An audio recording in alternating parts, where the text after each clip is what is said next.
Noong mga panahon na tumatakbo ko sa iba't ibang liga, nagtatampo sa akin yung mga referee.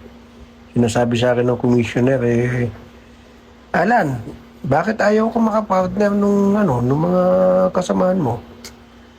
Bakit nga po ba? Alam mo kung bakit? Kasi napapagod daw sila dyan sa ginagawa mong pag-warm up.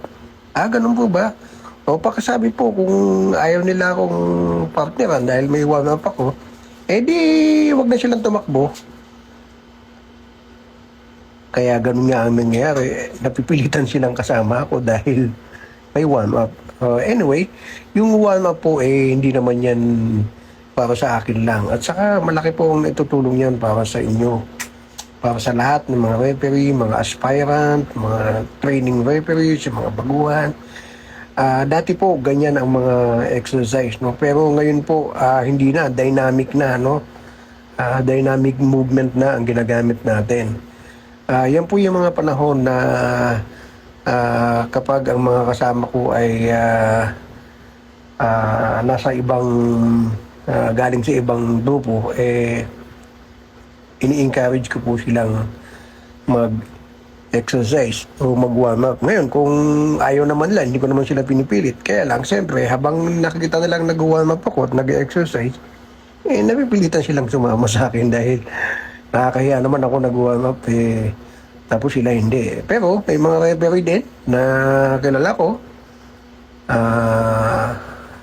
Masakit man yung salita pero napakatamad. Sinabihan ba naman ako na ba't kailangan pang warm up? Mapapagod ka naman. Well, hindi ko na pinansin. Nag-warm up ako mag-isa. Naalala ko sa sa Campo Libas. Yung referee na yan, later nalaman ko, inaayawan pala siya ng mga kasamahan niya, lalo na si Paring Rocky, no? Shout out sa iyo, Paring Rocky. Alam ko na yung dahilan kung ba't inaayawan mo yung referee na yan. Ayaw ka na mag-mention ng hindi magandang words.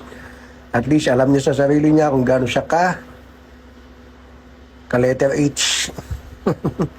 Good luck sa kanya. At bahala na siya. Kahit naman anong sama o anong pangit ng ugali ng ating mga kabaro, dapat ituring pa rin natin silang kabaro. Ngayon, kung meron tayong mga hindi gusto sa kanila o disgusto, di iwasan natin sila. Pero hindi tama na nagsasalita tayo ng against laban sa kanila o yung masakit na salita laban sa kanila.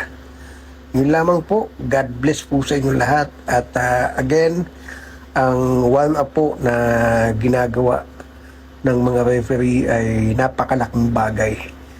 Kung ang mga player po ay nakikita nyo, nag-warm up sila, nag-stretching, yun po ay may dahilan.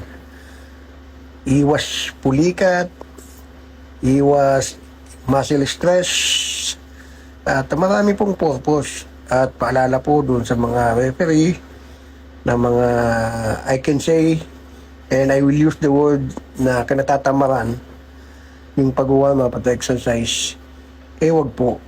Hindi po magandang halimbawa sa ating mga kasamahan na ultimo warm up na nga lang, kinakatamaran pa, no? Yan po ay kasama sa ating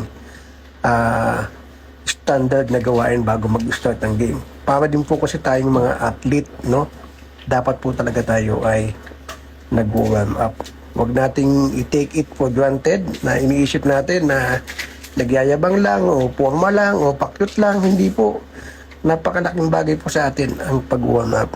Again, maraming salamat po sa panonood at sa lahat ng sumusuporta sa aking mga video vlog, sa lahat ng aking mga bagong followers. Magandang gabi po sa inyo lahat at maraming salamat po and God bless po.